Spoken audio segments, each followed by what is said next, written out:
স্বাগত জানাচ্ছি একাত্তর জার্নালে। সঙ্গে আছি আমি মাহবুব হাসান। একাত্তর টেলিভিশনের জনপ্রিয় এই অনুষ্ঠানটির নতুন করে আজকে আবারও সম্প্রচার শুরু হলো। পুনরায় সম্প্রচার শুরু হবার এই দিনে আমাদের আমন্ত্রিত অতিথি হিসেবে স্টুডিওতে আছেন এমন একজন ব্যক্তিত্ব, যিনি গত বছরের আগস্ট থেকে সরকারের গুরুত্বপূর্ণ দায়িত্বে কাজ করছেন। তিনি নিজে একজন সিনিয়র সাংবাদিক, গণমাধ্যমে কাজ করছেন দীর্ঘদিন ধরে। পরিচয় করিয়ে দেই, আমাদের সঙ্গে আজকে আছেন প্রধান উপদেষ্টার প্রেস সচিব জনাব শফিকুল আলম। স্বাগত জানাচ্ছি একাত্তর জার্নালে। থ্যাংক ইউ মাহবুব। দর্শক, সংবাদ পর্যালোচনা ভিত্তিক নিয়মিত এই অনুষ্ঠানে আমরা জানিয়ে দেই খবরের নানান ধরনের বিশ্লেষণ। প্রতি মুহূর্তে দেশে বিদেশে যেসব খবর তৈরি হয় সেসব খবরের সঙ্গে যুক্ত মানুষদের আমরা সংযুক্ত করার চেষ্টা করি, আমাদের আলোচনার টেবিলে নিয়ে আসি। পত্রপত্রিকায়, television, radio, digital media, news পোর্টালে যেসব খবর শিরোনাম হয় আমরা সেসব জানানোর চেষ্টা করি। আমাদের স্টুডিও এবং অনলাইনে সংযুক্ত থাকা অতিথিরা সেসব খবরের নানান রকম বিশ্লেষণ করেন। আমরা খবরের গভীরে ঢুকি। জনাব শফিকুল আলম, ডাকসু নির্বাচন শিরোনাম ছিল এবং অনেক দিন পরে ডাকসু নির্বাচন হচ্ছে, যেটা নানান ধরনের, বিশেষ করে গণমাধ্যম, সামাজিক যোগাযোগ মাধ্যম সারা দেশে একটা আগ্রহ তৈরি করেছে। এর এটাও একটা বড় কারণ কিনা নির্বাচন নিয়ে ক্ষণে ক্ষণে এই যে একটা পরিস্থিতি তৈরি হচ্ছে? না, সবার অ্যাটেনশন ডাকসুতে আছে, এটা তো খুবই, আমি বলবো যে একটা পজিটিভ দিক। কেননা আমরা পুরো দেশটাই তো নির্বাচনমুখী। আমাদের সরকার অলরেডি জানিয়েছে যে ফেব্রুয়ারির প্রথমার্ধে ইলেকশন হবে এবং এটা আমাদের দৃঢ় অবস্থান আমরা বারবার জানাচ্ছি। তো সেই ক্ষেত্রে ডাকসুর যে প্রথম যে 9 তারিখে যে ইলেকশনটা সেপ্টেম্বরের, সেটা হচ্ছে একটা, আমি বলবো যে মানুষ যে উৎসবের দিকে আমরা যাচ্ছি, নির্বাচনকে ঘিরে যে উৎসবের, সেটা হচ্ছে আমরা বলবো ফার্স্ট ধাপ। আপনি যদি ঢাকা ইউনিভার্সিটি যান, অলরেডি দেখবেন যে নির্বাচন জ্বরে কিন্তু ঢাকা ইউনিভার্সিটি আক্রান্ত। It is a very positive sign. আর একটা হিস্টোরিক্যালি ডাকসুতে একটা খুবই ইম্পর্টেন্স আছে। ডাকসুতে যারা লিডার হন, ইভেনচুয়ালি দেখা যায় যে তাদের অনেকে ন্যাশনাল লেভেলে এসে লিডার হন। মানে DUCSU is the breeding ground for politicians in the national circuit. তো এইটার জন্য আমার মনে হয় যে ডাকসুর দিকে সবার মনোযোগটা আছে। প্লাস হচ্ছে যে ডাকসুতে কি আলোচনা হচ্ছে, কি ধরনের ইস্যুগুলো আসছে, আমাদের ইয়াং ছেলেমেয়েরা আসলে কি ভাবছে, এই পুরো জিনিসগুলো রিফ্লেকশনটা ন্যাশনাল স্টেজেও এসে পড়ে। যে ওরা যে এই ভাবনাটা ভাবছে সেটা আসলে তখন ন্যাশনাল যারা লিডার, যারা পলিসি মেকার, যারা ইভেন অপোজিশন, যারা যেই ধরনের পলিটিশিয়ানই থাকুন না কেন, যেই স্পেকট্রামেরই থাকুন না কেন, তারা তখন এই ইস্যুগুলো তারাও কথা বলেন। এটা কি চ্যালেঞ্জ তৈরি করলো কিনা? যেহেতু এক ধরনের পরিস্থিতির মধ্য দিয়ে আমরা একটা নির্বাচনের দিকে এগিয়ে যাচ্ছি, এটা নিয়েও দলগুলোর সঙ্গে একের পর এক সভা করতে হচ্ছে, এক এক দল এক এক ধরনের দাবি তুলছে, নানান ধরনের, এটা নিয়ে আসলে একটা পরিস্থিতি তো আছে, এটা অনস্বীকার্য। সেই সময়ে ডাকসু নির্বাচন এই ধরনের অ্যাটেনশন এবং ক্ষণে ক্ষণে তার নানান ধরনের অ্যাঙ্গেল চেঞ্জ হচ্ছে, এটাও কি একটা চ্যালেঞ্জ তৈরি করছে কিনা? না, আমার মনে হয় না, বরঞ্চ আমাদের কাজটাকে আরো এগিয়ে নিচ্ছে। আমি বলবো যে এই যে ন্যাশনাল নির্বাচনের যে কাজটাকে এগিয়ে নিচ্ছে, মানুষ উৎসবমুখরভাবে ইলেকশনে আসছে, ইলেকশনে কি কি ইস্যু হওয়া উচিত, কিভাবে ক্যাম্পেইন করা উচিত। আমার মনে হয় অনেক পলিটিশিয়ানরা দেখছেন যে বিভিন্ন ইয়াং স্টুডেন্টরা কিভাবে ক্যাম্পেইনিং করছে, তারা তাদের কাছ থেকে অনেক ক্ষেত্রে জানারও তো আছে। They are bringing in new ideas, new campaign tactics. তো এই জিনিসগুলো তো ধরেন এই যে সামনে যেটা ফেব্রুয়ারিতে ইলেকশন হবে, তাও অনেকে এটা রিপ্লিকেট করার চেষ্টা করবে। বিকজ আপনার মনে রাখতে হবে যে এই বছর যারা ভোট দিবেন তাদের কিন্তু বিশাল অংশ কিছু ইয়াং পিপল, এবং ওদের অনেকে ভোটই দেন নাই গত 30%-এর বেশি। হ্যাঁ, তো ফলে ফোকাসটা ওই দিকে, যে তো ফলে ডাকসু যেন অনেক, তো আপনি ধরেন এই ঢাকা ইউনিভার্সিটি স্টুডেন্ট কত আমি জানি না, maybe more than 30,000 or 40,000, is a quite a good sample size. তো ওইখানে কি হচ্ছে, কিভাবে ইলেকশন ক্যাম্পেইনিং করছে, কি কি নভেলটি আনছে, এভরিওয়ান ইজ লুকিং। আমরা নিজেরাও দেখছি, পড়ছি এবং নানান ধরনের খুব ইন্টারেস্টিং। আমি নিজে ঢাকা ইউনিভার্সিটি স্টুডেন্ট ছিলাম, and I think it's exciting. আমি ইভেন চিন্তা ভাবনা করছি 2-1 দিন পরে যে একটু দেখে আসবো কেমন হচ্ছে। আচ্ছা, অধ্যাপক গোলাম রব্বানীকে আমরা একটু যুক্ত করে ফেলি এই ফাঁকে। তিনি ডাকসুর রিটার্নিং অফিসার। আমরা যদি একটু তাকে যুক্ত করে নিই। অধ্যাপক গোলাম রব্বানী, কোনো চ্যালেঞ্জ অনুভব করছে কিনা ডাকসু নির্বাচন পরিচালনা বোর্ড বা পরিচালনা আপনারা যারা করছেন?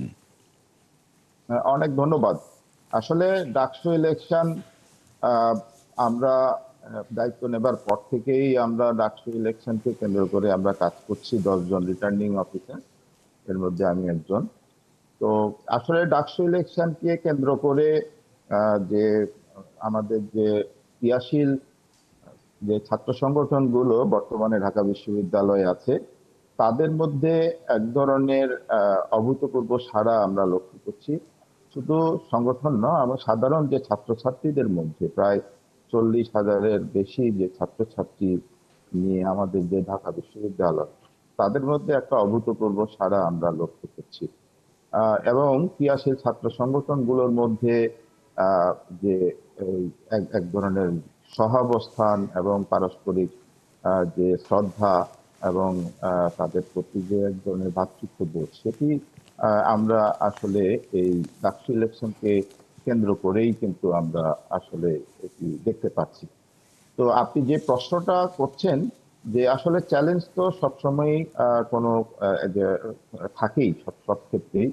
আপনারা জানেন যে প্রায় 17 বছর পর যে একটা ফেব্রুয়ারিতে একটা ইলেকশন হতে যাচ্ছে, তার আগে আমার মনে হয় 5ই অগস্ট পরবর্তী যে যে 1 বছরের মাথায় বাংলাদেশে এই প্রথম একটা ইলেকশন হতে যাচ্ছে, যে ইন্টারিম গভর্নমেন্টের অধীনে এবং ঢাকা বিশ্ববিদ্যালয়ের ডাকসুর মতো একটা গুরুত্বপূর্ণ প্রতিষ্ঠানে সেই ইলেকশন হতে যাচ্ছে। তো সেখানে কিছু চ্যালেঞ্জ তো থাকেই, যে যেগুলো আসলে আমরা যে কোনো পরিস্থিতি মোকাবেলা করতেই পারি, সেগুলো আমার সামনে আসতেই পারে।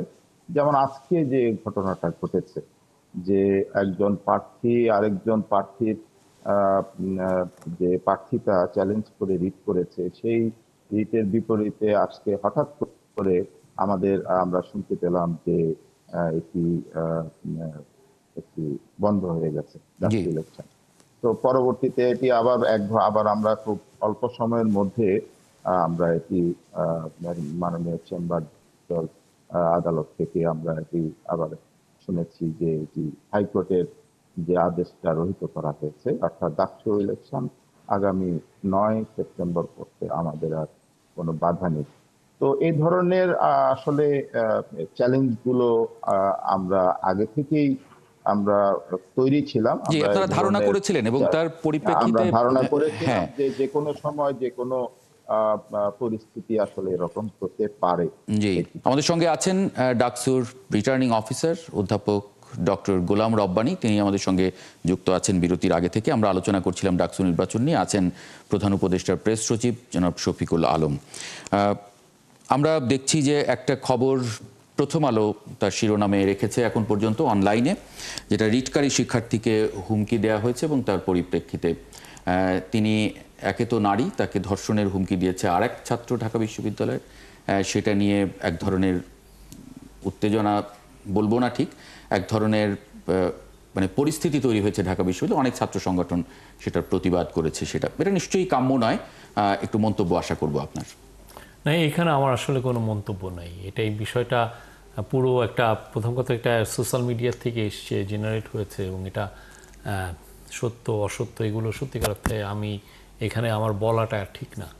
এরকম কি মনে হয় সোশ্যাল মিডিয়া এই বিষয়ে একটা শব্দও বলা আমার ঠিক না? না, ডেফিনেটলি আপনি মানে আপনি আসলে কি যে বললেন যে সোশ্যাল মিডিয়ায় সত্য অর্ধসত্য বা এক ধরনের করা, এটা দিন দিন কি আমাদের চ্যালেঞ্জ হয়ে যাচ্ছে নাকি আমাদের জন্য নানানভাবে? আমি এই বিষয়টা আলাপ করব না, বাট অন্য বিষয়গুলো অবশ্যই। হ্যাঁ, সোশ্যাল মিডিয়া আমরা দেখছি যে সবচেয়ে বেশি ফেক নিউজ, ডিসইনফরমেশন, মিসইনফরমেশন, এটার পুরো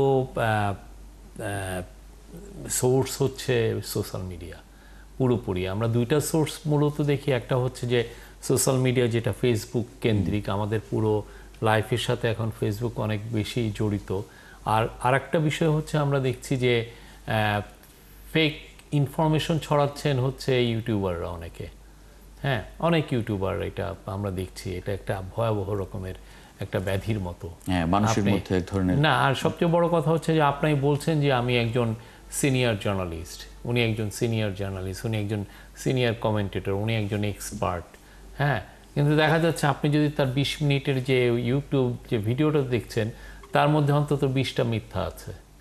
এখন আমি তো একজন যে গ্রামের একটা ছেলে যে ইন্টারমিডিয়েট পাস বা যে অনার্স পড়ছে, তার পক্ষে তো ওর যে মিথ্যা কথা সে তো ধরেই নিচ্ছে যে উনি যেহেতু একজন সিনিয়র জার্নালিস্ট উনি সত্য বলছেন। Exactly. উনি কি আদৌ কি সত্য বলছেন কিনা, এই যে এই নিউজটা এটাকে যে অথচ উনি কিন্তু ওইভাবে এটা কনজিউম করছেন নিউজকে ধরেই নিচ্ছেন যে এটা সত্য। ঠিক আছে, এই যে সত্যটা উনি তখন আর অন্যান্য ফ্রেন্ডদেরকে বলছেন, তাহলে কি আপনি ডিসইনফরমেশন পুরো দেশকে আপনি আপনি এই মিথ্যা নিউজটা তাহলে এখন আমরা যদি এটা প্রোটেস্ট করতে যাই সরকার হিসেবে, তখন আবার অনেকে বলছেন যে না আমরা সরকার তো মানে মিডিয়া ফ্রিডমে বিশ্বাস করে না। আর আপনি তো মিডিয়া ফ্রিডমে অবশ্যই আমরা বিশ্বাস করি, বাট পৃথিবীর কোনো ফ্রিডম তো অ্যালাউ করে না যে আপনি Misinformation মিসইনফরমেশন ছড়াবেন। জি, কিন্তু আমরা বলবো যে আপনারাও তো বোধহয় একটা ফ্যাক্ট চেক ইউনিট করেছেন। জি। এগুলো যারা ইউটিউব করেন এগুলো দেখবেন, কারণ প্রচুর মানুষ পড়ছে কম, নিউজ অনেক বেশি, নিউজ ইনফরমেশন ভিউজ এগুলো দেখছে ইয়ের থেকে, ভিডিওর থেকে, ওইখান থেকে মানুষ ইনফরমেশন কনজিউম করছে বেশি। And that is a big challenge for any government, any country. জি। অধ্যাপক গোলাম রব্বানী, এই আজকে আমরা একজন প্রার্থীও, উনি রিটকারী যিনি ডাকসুর যে আইনি যে লড়াই লড়ছেন ওই রিটকারী, তাকে উদ্দেশ্য করে একটা হুমকি, সেও আবার বিশ্ববিদ্যালয়ের ছাত্র, ফেসবুক স্ট্যাটাসের মাধ্যমে দিয়েছেন। এটা নিয়ে একটু কথা হচ্ছে, খবরের প্রথম পাতায়ও এসেছে। সেই জায়গা থেকে আপনারা কোনো ব্যবস্থা বা কোনো তদন্ত শুরু করেছেন কিনা? জি, এরকম একটা নিউজ হয়েছে সোশ্যাল মিডিয়ার মাধ্যমে। তো আসলে ঘটনাটা তার তার পেজে সে এই কমেন্টটা করেছে। সে জহুরুল হলের ছাত্র, 2020-21 সেশনের ছাত্র এবং একটা ডিপার্টমেন্টের। তো এবং তাকে আমরা আইডেন্টিফাই করেছি এবং এটি প্রক্টর অফিস থেকে আমার কাছে আসছে। যেহেতু ডাকসু নির্বাচনকে কেন্দ্র করে আচরণবিধি লঙ্ঘন হচ্ছে কিনা সে সম্পর্কিত আমাদের একটা টাস্ক ফোর্স গঠন করা হয়েছে। সেই টাস্ক ফোর্সের প্রধান হিসাবে রিটার্নিং অফিসার এবং টাস্ক ফোর্সের প্রধান হিসাবে আমি কাজ করছি। তো সেক্ষেত্রে এই বিষয়টি আমার গোচরীভূত করার জন্য প্রক্টর অফিস থেকে আমাদের প্রক্টর মহোদয় এই বিষয়টা পাঠিয়েছেন।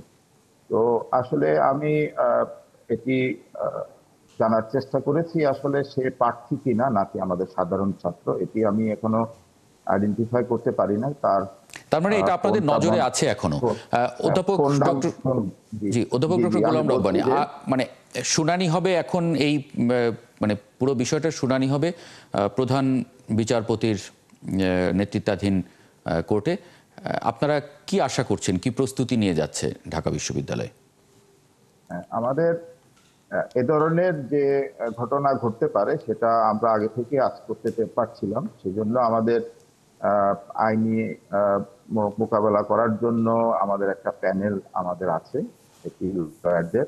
তো বিশ্ববিদ্যালয় কর্তৃপক্ষের মাধ্যমে আমাদের আইনজীবী নিয়োগ করা হয়েছে এবং তারা অবশ্যই কোর্টে আজকেও গিয়েছিলেন এবং কালকেও যে শুনানি হবে সেখানে আমাদের বিশ্ববিদ্যালয়ের পক্ষ থেকে তারা সেই শুনানিতে অংশগ্রহণ করবে। জি, জনাব শফিকুল আলম, আপনার কোনো প্রশ্ন থাকলে আপনি বা কিছু জানার থাকলে করতে পারেন। বিষয়ে আমার কোনো প্রশ্ন নাই। জি, আমার মনে হয় যে আমরা এই আলোচনাটা এখানে কি শেষ করতে পারি কিনা।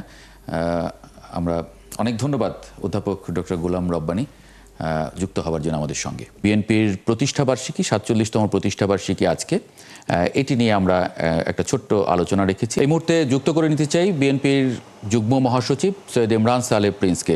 সৈয়দ এমরান সালেহ প্রিন্স, শুরুতেই আপনাকে শুভেচ্ছা জানাই প্রতিষ্ঠাবার্ষিকীর, আপনার দলের।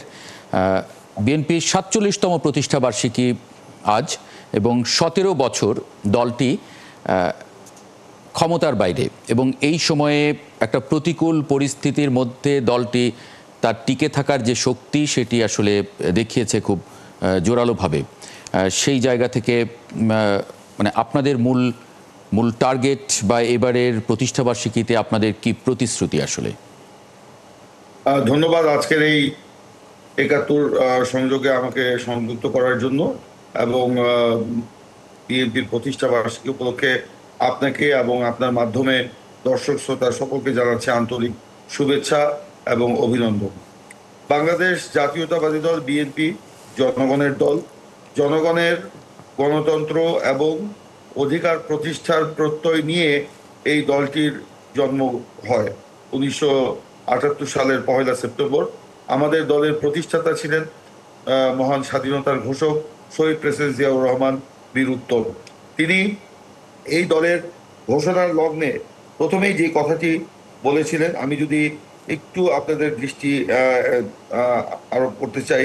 তিনি বলেছিলেন, ঐতিহাসিক মুক্তি সংগ্রামের সোনালী ফসল বাংলাদেশের স্বাধীনতা ও সার্বভৌমত্ব আমাদের পবিত্র আমানত এবং অলঙ্ঘনীয় অধিকার। প্রাণের চেয়ে প্রিয় মাতৃভূমির এই স্বাধীনতা ও সার্বভৌমত্বকে সুদৃঢ় ও সুরক্ষিত করে রাখাই হচ্ছে আমাদের কালের প্রধান এবং প্রথম দাবি।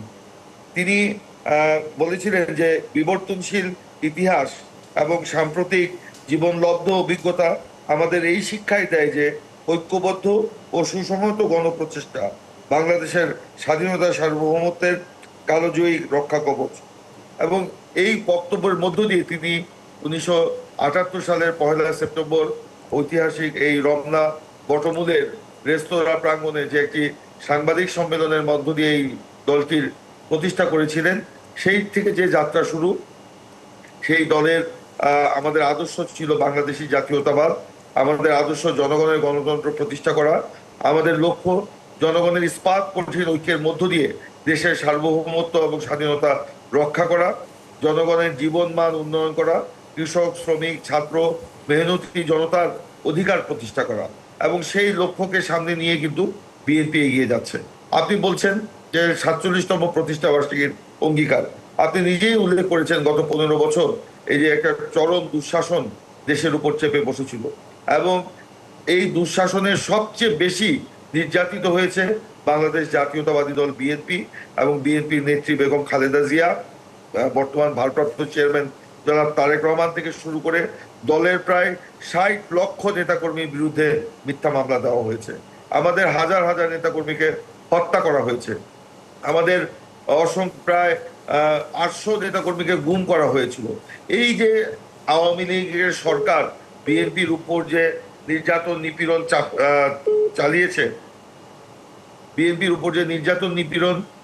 চালিয়েছে, এটা কি বিএনপির সাথে তাদের জমি জমা কিংবা ভাগ বাটোয়ারা নিয়ে কোনো বিরোধ ছিল? নিশ্চয়ই না।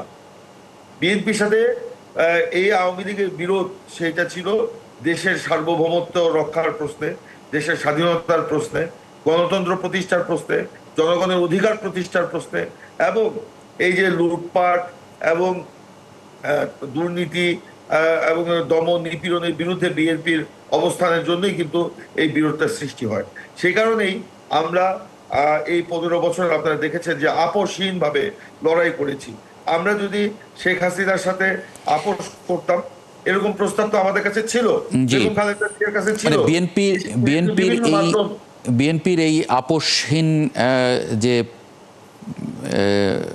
মানে অবস্থান, সেটা আসলে অনেক সময় বিএনপি দেখিয়েছে। সেই ৯০-এর আগেও দেখিয়েছে, ৯০-এ দেখিয়েছে এবং পরবর্তীতেও। শফিকুল আলম, আপনার যদি কোনো প্রশ্ন থাকে বা না, আমার প্রশ্ন নাই, আমি শুনলাম। জি, একটা মানে আপনি একজন সিনিয়র সাংবাদিক হিসেবে বিএনপির প্রতিষ্ঠা একটা মানে বিএনপির তো উত্থান পতন আপনি অনেক কিছু দেখেছেন একজন রাজনীতি বিশ্লেষক হিসেবে, একজন আমি মনে করি যে বিএনপি 47 ইয়ার্সের যে অ্যাচিভমেন্ট, মানে every member of BNP should be proud of their parties achievement. আপনি যদি বিএনপির স্ট্রাগলটা দেখেন না, আপনি যেই 82 থেকে 90 পর্যন্ত যে স্ট্রাগল, এটা কিন্তু খালেদা জিয়ার স্ট্রাগল, বিএনপির স্ট্রাগল। আওয়ামী লীগ অনেক পরে এসে, আওয়ামী লীগ কিন্তু 86-এর ইলেকশনে তারা জয়েন করেছে, জি। ঠিক না? তো ওই জায়গায় ওই স্ট্রাগল পরে আমরা যে ডেমোক্রেসিটা পেয়েছি, জাস্ট আমি বলবো যে বিএনপি মূলত মূল শক্তি ছিল, এবং মানুষ কিন্তু সে অনুযায়ী তাই থাম্পিং একটা ভিক্টরি দিয়েছে বিএনপিকে। তারপরে আবার আপনি যদি দেখেন যে 2009 থেকে 2024-এর যে স্ট্রাগল, এটা বিএনপির স্ট্রাগল। মানে এটা যে কি তাদের উপর যে কি ভয়াবহ একটা অত্যাচার হয়েছে, আমি নিজে তো তখন রিপোর্ট করেছি। মানে এটা তো অ্যামেজিং যে তারা যে দাঁড়িয়েছিল গ্রামে গ্রামে।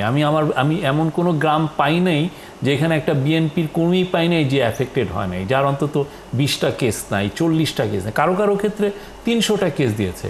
সে ঘরে বসে আছে, বোম ফুটছে ঢাকায়, সে বসে আছে মাগুরায়, তার নামে কেস হয়ে গেছে। এবং তার কি দিনের পর দিন সে বাসায় থাকতে পারে নাই, ধান খেতে থেকেছে ইয়েতে, কিন্তু তারপর দেখেন সে কিন্তু ছাড়ে নাই পার্টিকে, ঠিক না? মানে এই যে স্ট্রাগলটা, এটা অ্যামেজিং স্ট্রাগল। বাংলাদেশের যদি আপনি হিস্ট্রি লেখেন, বিএনপির হিস্ট্রি এসে পড়ে, কারণ বিএনপির যে ডেমোক্রেসির জন্য যে তাদের স্ট্রাগল, এইটা অ্যামেজিং। তারপরে ধরেন জেনারেল প্রেসিডেন্ট জিয়া ফার্স্টে এসলেন, মাল্টি পার্টি উনি ডেমোক্রেসি নিয়ে আসলেন। তারপরে যেটা হচ্ছে ইকোনমিক স্ট্রাগল, আপনি যে গার্মেন্ট সেক্টর দেখেন, এটা যে প্রেসিডেন্ট জিয়া নিয়ে আসছেন, এবং ইকোনমিক লিবারেলাইজেশন, আমাদের গ্রোথটা 90-র থেকে আমাদের পোভার্টি রিডাকশন আপনি প্রতি বছর 2% করে কমেছে। কারণ কি, আপনি 91-এ খালেদা জিয়া যখন আসলেন ফার্স্ট টার্মে, এসেই ইকোনমিতে লিবারেলাইজেশন করলেন, সাইফুর রহমান ছিলেন ওয়ান অফ দ্য কি আর্কিটেক্ট। তো এইটার বেনিফিট তো আমরা এখনও পাচ্ছি। তো আসলে আমার যেটা মনে হয় যে মানে বিএনপি মানে should be proud of its achievement, it's a brilliant একটা জার্নি। এক্স্যাক্টলি। ইমরান সাহেব প্রিন্স, মানে আপনি একজন কর্মী, 90-এর সময়ে পরবর্তীতে একজন জাতীয় নেতা, বিএনপির কেন্দ্রীয় নেতা হিসেবে কাজ করছেন আপনি। সেই জায়গা থেকে আপনাদের মূল্যায়ন কি? বিএনপি 90-এর আগে এক অবস্থান, 90-এর পরে, 91-এ যখন বিএনপি ক্ষমতায় আসে, অনেকেই অনেক বিশ্লেষকই, রাজনীতি বিশ্লেষক ভাবতে পারেননি যে বিএনপি ক্ষমতায় আসতে পারে। কেউ কেউ তো বলছিলেন যে 20, 30, 25টা সিট হয়তো পাবে, সেখানে বিএনপি ক্ষমতায় এসে গেল 91-এ। মানে বিএনপি নিজে কিভাবে মূল্যায়ন করে এটা? দেখুন, আপনি বলেছেন একজন কর্মী থেকে আমি কিন্তু আজকে এই অবস্থানে এসেছি। আমি একটা ওয়ার্ড কমিটির সভাপতি ছিলাম একটা পর্যায়ে, সেখান থেকে কালের পরিক্রমায় স্ট্রাগল করতে করতে করতে করতে করতে করতে কিন্তু আজকে আমি দলের যুগ্ম মহাসচিব। তো এখানে অনেক ঘাত প্রতিঘাত সাথে আমি মানে আমাকে থাকতে হয়েছে, অনেক কিছু আমাকে দেখতে হয়েছে, কালের সাক্ষীও বলতে পারেন, অনেক কিছু নিজের চোখে দেখেছি। তো সেই হিসাবে আমার যে মূল্যায়ন, আমি মনে করি যে বিএনপি জনগণের দল বলেই বিএনপি কিন্তু আজকে টিকে আছে। কারণ বিএনপির উপর যে নির্যাতন নিপীড়নটা হয়েছে যেটা বলছিলেন, তো এইটা তো একেবারেই মানে মানে অকল্পনীয়, অকল্পনীয়। আমাদের এমন এমন অনেক, আপনার চিন্তা করেন যে একটা কর্মীকে বিএনপি করার কারণে গাছের সাথে বেঁধে ধানের শীষে ভোট দেওয়ার জন্য, ভোট দেওয়ার কারণে একজন গৃহবধূকে শিকার হতে হয়েছে আওয়ামী লীগের নেতা কর্মীরা। এইগুলি তো আমাদেরকে ফেস করতে হচ্ছে। আমাদের এখনো অসংখ্য নেতাকর্মী মারা গেছে, গুম হয়েছে, এখনো অনেকের সন্তানরা জানে না তাদের বাবা বা তাদের ভাই আসলে জীবিত আছে না মারা গেছে। এইগুলো তো আমাদের ফেস করতে হচ্ছে প্রতিনিয়ত। এই যে ধরেন 24-এর যে গণ অভ্যুত্থান, এখানে প্রায় 450 নেতাকর্মী আমাদের নিহত হয়েছে, প্রায় 150-র উপর নেতাকর্মীর চোখ নাই, হাত নাই। এদেরকে আমরা কিভাবে আমরা ফেস করতে হচ্ছে? এটা একটাই মাত্র কারণ, আমাদের মনোবলটা হচ্ছে দেশপ্রেম এবং জনগণের জন্য কিছু কাজ করা। হ্যাঁ, আপনি ঠিকই বলেছেন, 90-এর আগের একটা পর্যায় ছিল, 90-এর পরে আরেকটি পর্যায়। বিএনপি তো, আমি তো আগেই বলেছি, বিভিন্ন ঘাত প্রতিঘাত থেকে কিন্তু আজকে এই পর্যায়ে এসছে। অনেক অভিজ্ঞতা আমাদের। হ্যাঁ, আমাদের অনেক যে ভুল নাই তা কিন্তু না, আমাদের ভুল ছিল, সেই ভুলকে শুধরে কিন্তু আমরা সামনের দিকে এগোনোর চেষ্টা করতেছি। এই যে ধরেন আজকে বিএনপি যে রাষ্ট্র কাঠামো মেরামতের যে 31 দফা দিয়েছে, এর আগে 27 দফা দিয়েছিল, বেগম খালেদা জিয়া যে ভিশন 2030, এটা তো আমাদের অভিজ্ঞতা লব্ধ। অভিজ্ঞতা আলোকে তো আমরা এটা দিয়েছি, কারণ এর আগে যখন আমরা ক্ষমতায় ছিলাম তখন তো আমরা এগুলো চিন্তা করতে পারিনি। কিন্তু আজকে দেখেন কালের পরিক্রমায় আমাদের চিন্তা এসছে, ভাবনা এসছে, এই রাষ্ট্রকে বদলাতে হবে, এই শাসন ব্যবস্থাকে বদলাতে হবে, রাজনৈতিক নেতাকর্মীদের মন মানসিকতার পরিবর্তন ঘটাতে হবে। এই জন্যই আমাদের নেতা তারেক রহমান, তিনি যেটা এই 5ই আগস্টের পরে আমাদের সবাইকে বলেছেন, এই পরিবর্তনটা শুধুমাত্র ক্ষমতার হাত বদল যাতে না হয়, এই পরিবর্তনটা যেন আমাদের মন মানসিকতার পরিবর্তন আসে, আমরা যেন রাজনীতির একটা পরিবর্তন ঘটাতে পারি, রাষ্ট্রের একটা পরিবর্তন ঘটাতে পারি। জি, অনেক ধন্যবাদ ইমরান সালেহ প্রিন্স, আপনাকে যুক্ত হবার জন্য। আরেকবার আপনাকে শুভেচ্ছা জানাই আপনার দলের প্রতিষ্ঠা বার্ষিকীতে যুক্ত হবার জন্য ৭১ জার্নালে। ধন্যবাদ। আমাদের সঙ্গে অতিথি হিসেবে আছেন প্রধান উপদেষ্টার প্রেস সচিব জনাব শফিকুল আলম। এবং এই পর্যায়ে আমরা যেরকম বলছিলাম বিরতির আগে, আমরা কথা বলবো চট্টগ্রাম বিশ্ববিদ্যালয় এবং ময়মনসিংহ বাংলাদেশ কৃষি বিশ্ববিদ্যালয় প্রসঙ্গে। সেখানে চট্টগ্রাম বিশ্ববিদ্যালয়ের সংঘর্ষ মুখে কাপড় বেঁধে শিক্ষার্থীদের উপর হামলা করা ব্যক্তি কারা, এই শিরোনাম করেছে গণমাধ্যমগুলো আজকে। এবং শনিবার রাত থেকে সংঘর্ষ খুবই একটা বড় ধরনের সংঘর্ষ তৈরি হয়েছে গ্রামবাসীদের সঙ্গে, এবং 2 দিনের সংঘর্ষে অন্তত 200 জন শিক্ষার্থী গুরুতর আহত হয়েছেন, এরকম বলছে সংবাদ মাধ্যমগুলো। আমরা এই খবর নিয়ে আলোচনা করব। আমাদের সঙ্গে যুক্ত হবেন চট্টগ্রাম বিশ্ববিদ্যালয় থেকে অধ্যাপক AGM নিয়াজউদ্দিন, শিক্ষক, রাজনীতি বিজ্ঞান বিভাগ, চট্টগ্রাম বিশ্ববিদ্যালয়, এবং তিনি প্রভোস্ট অতীশ দীপঙ্কর শ্রীজ্ঞান হল, চট্টগ্রাম বিশ্ববিদ্যালয়।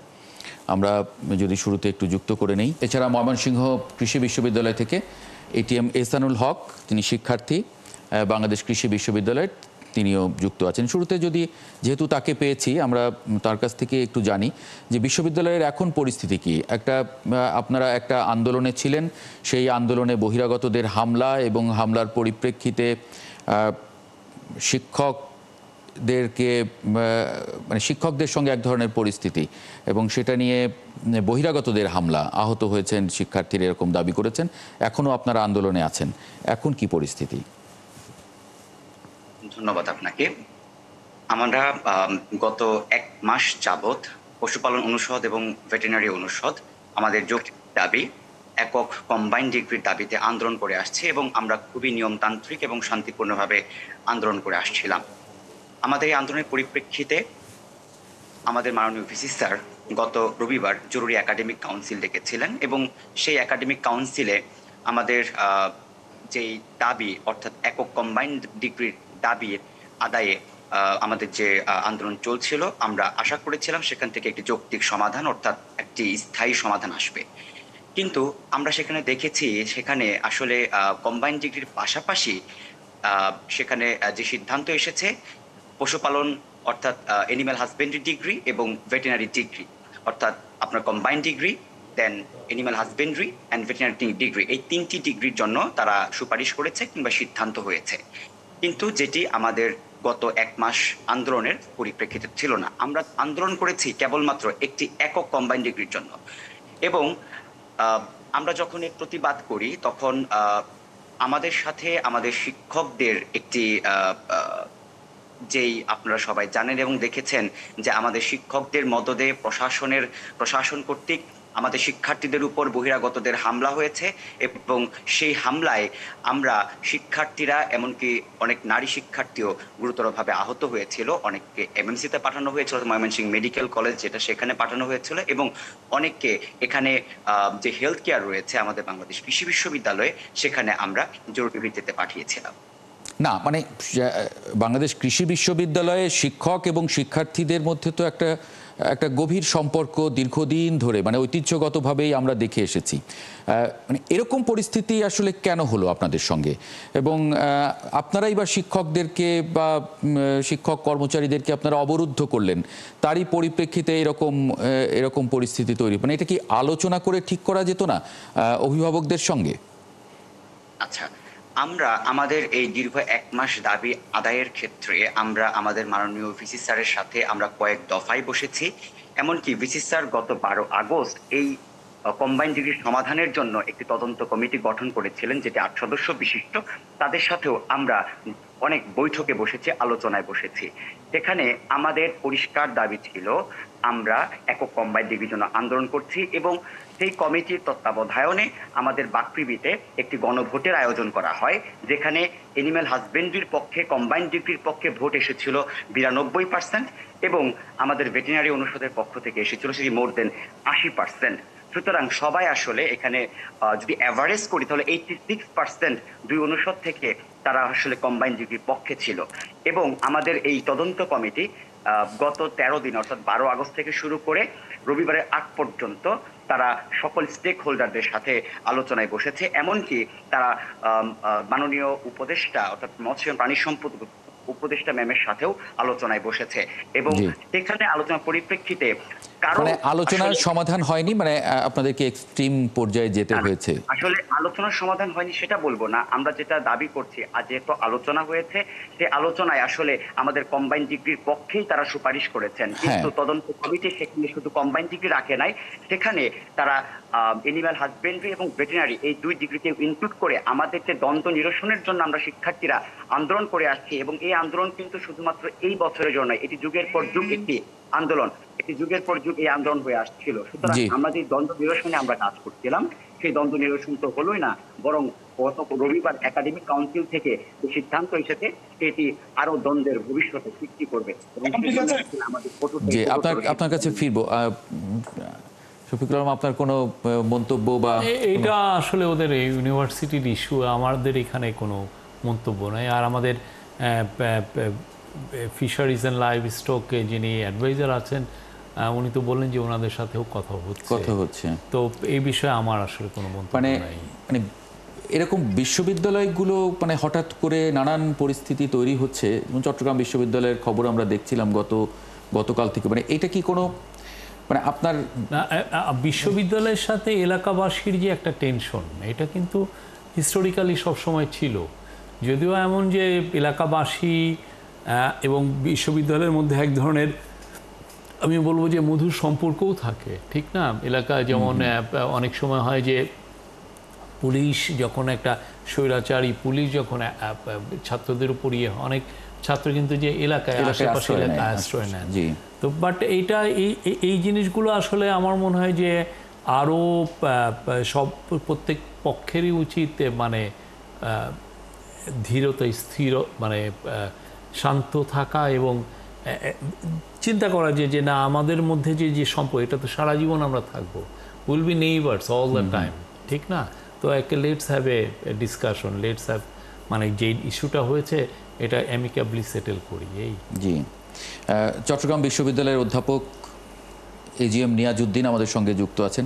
অধ্যাপক নিয়াজউদ্দিন, মানে শনিবার রাতে ভাড়া বাসার দারোয়ান এক ছাত্রীকে মারধর করেছেন, এরকম একটা খবর ছড়িয়ে পড়ার পরে এটা এমন একটা পরিস্থিতি তৈরি করে যার পরিপ্রেক্ষিতে গ্রামবাসী হামলা করে ছাত্রদের উপরে, ছাত্ররা গ্রামবাসীদের উপরে, মানে এক প্রায় 200 শিক্ষার্থী আহত হয়ে গেল। এবং সবচেয়ে বড় কথা, ধারালো অস্ত্র নিয়ে সামাজিক যোগাযোগ মাধ্যমে যে ছবিগুলো এসেছে এগুলো তো খুবই ভয়াবহ, অমানবিক, মানে এটা মানে সহজে দেখা যায় না এরকম পরিস্থিতি।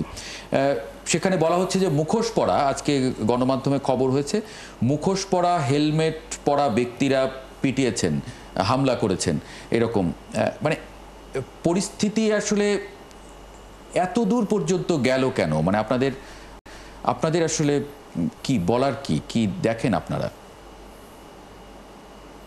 ধন্যবাদ। আমাদের চট্টগ্রাম বিশ্ববিদ্যালয় আপনারা জানেন একটা শহর থেকে দূরে অবস্থিত এবং বাংলাদেশের বৃহত্তম বিশ্ববিদ্যালয়, কিন্তু আমাদের আবাসনের একটা ব্যাপক ক্রাইসিস আছে এবং আমাদের হলে আমরা মাত্র প্রায় 20 ভাগ ছাত্রছাত্রী হলে থাকতে পারে, 80% মতো আমরা হলে সংস্থান করতে পারি না, যার ফলে আমরা আমাদের অনেক ছাত্রছাত্রী বাসায় তারা ভাড়া থাকে। এখন সেখানে আমাদের যে ছাত্রীকে নিয়ে যে ঘটনা ঘটল, সেই বাসার যে সিকিউরিটি তাকে যখন তাকে আঘাত করলো, বিশেষ করে তাকে অনেকক্ষণ দাঁড় করিয়ে রেখেছে, পরবর্তীতে যখন খুলছিল না ভেতর থেকে তার বান্ধবীরা যখন এসে দারোয়ানকে ফোর্স করার পর সে ঢুকলো সেখানে এই দারোয়ানের যে অনাকাঙ্ক্ষিত আচরণ, তার প্রেক্ষিতেই ঘটনার সূত্রপাত। এবং এইটা রাতের মধ্যেই এতটা বিস্তারিত হয়। আপনারা জানেন আমাদের এখানে ছোট্ট একটি ফাঁড়ি থানা আছে। আমাদের যখন বিশ্ববিদ্যালয় প্রক্টোরিয়াল বোর্ডে এবং নিরাপত্তার সংশ্লিষ্ট যারা আসে, এটা যেহেতু বিশ্ববিদ্যালয় বাইরের ঘটনা, যেহেতু আমাদের এখানে বিশ্ববিদ্যালয়ের বাইরে, আমাদের জুরিসডিকশনের বাইরে, আমাদেরকে আইন শৃঙ্খলা বাহিনী এবং নিরাপত্তা বাহিনীর সহযোগিতা নিতে হয়। তো সেই সহযোগিতা নিয়ে আমাদের প্রক্টোরিয়াল টিম যতক্ষণে পৌঁছায় ততক্ষণে ঘটনাটা অনেক দূর গড়িয়ে যায়। এর মধ্যে তার বন্ধুরা আসে এবং সেই দারোয়ান যখন পালিয়ে যেতে চেষ্টা করে এবং সে এলাকায় চলে যায়, সেখানকার লোকজন এই ছাত্রদেরকে তারা না জেনে না বুঝেই আঘাত করে। কারণ এখানে গ্রামের মানুষদের মধ্যে একটা, সে যে আক্রান্ত হয়েছে দারোয়ান সিকিউরিটি, সে নিজেই তাদের ছাত্রদেরকে দেখায় এবং ছাত্ররা আক্রান্ত হয়। তার প্রেক্ষিতে ছাত্ররা যখন মেডিকেলে আসে রক্তাক্ত অবস্থায়, এটার ঘটনার সূত্রপাত এতটা ছাড়িয়ে যায়। আমাদের প্রশাসন থেকে যখন আমরা এটাকে ব্যবস্থা নিই ততক্ষণে এটা অনেক দূর গড়ায়। রাত 4টার দিকে আমরা আমাদের সেনাবাহিনী এবং পুলিশ প্রশাসনের পরবর্তী ফোর্স আসে, ততক্ষণে ফিরবো আপনার কাছে। আমরা চট্টগ্রাম বিশ্ববিদ্যালয়ের যে আলাপ করছিলাম, সেখানে যাই দিন একটা খবর সুযোগ নিয়েছে যুবলীগ, এরকম বলছে। এই অভিযোগ বা এই সম্ভাবনা বলেন বা আশঙ্কা বলেন, সেটা তো তদন্ত করে যদিও কথা বলা যাবে, কিন্তু তারপরেও অসম্ভব কিছু নয় এরকমটি অনেকে মনে করেন। সেটা না, তারা তো চাচ্ছে যে তারা এখানে ট্রাবল ক্রিয়েট করতে, তারা দেখাতে চায় যে দেশের আইন শৃঙ্খলা পরিস্থিতি খারাপ হচ্ছে এবং তারা এটাকে আসলে আরও কন্ট্রিবিউট করছে যে কীভাবে খারাপ করা যায়। মানে এই পুরো ইয়েতে, এবং এইটার জন্য বাইরের থেকে প্রচুর টাকা ঢালা হচ্ছে, যে টাকাটা বাইরে চলে গেছে। আপনি জানেন যে একটা আপনি রিপোর্টে এসে $234 বিলিয়ন বাইরে নিয়ে গেছে। তো ওরা তো ওই টাকাটা আবার মানে কিছু টাকা ওরা ইনভেস্ট করছে যে দেশকে এক ধরনের কোথায় আইন শৃঙ্খলা পরিস্থিতি অবনতি করা যায়। এটা তো একটা আমরা দেখছি। কালকেও আপনি দেখেন যে মানে যে কালকে তো সোমবার যদি হয়, মানে রোববারে দেখেন দু একটা জায়গায় তারা ঝটিকা মিছিল করছে। হ্যাঁ, তো এটা তো পুরোটাই স্পষ্ট বোঝা যায়। তো এই জায়গায় আমরা খুবই অ্যালার্ট আছি। আমরা খুবই শক্তভাবে এই যদি কোনো ধরনের কোনো এদের ইনভলভমেন্ট পাওয়া যায়, সেটা অবশ্যই শক্তভাবে এটা দেখা হবে। মানে প্রস্তুতি কি রেখেছে সরকার? না, সরকারের প্রস্তুতি আছে। সরকারের পুরো প্রস্তুতিটাই এখন নির্বাচনকে সামনে রেখে।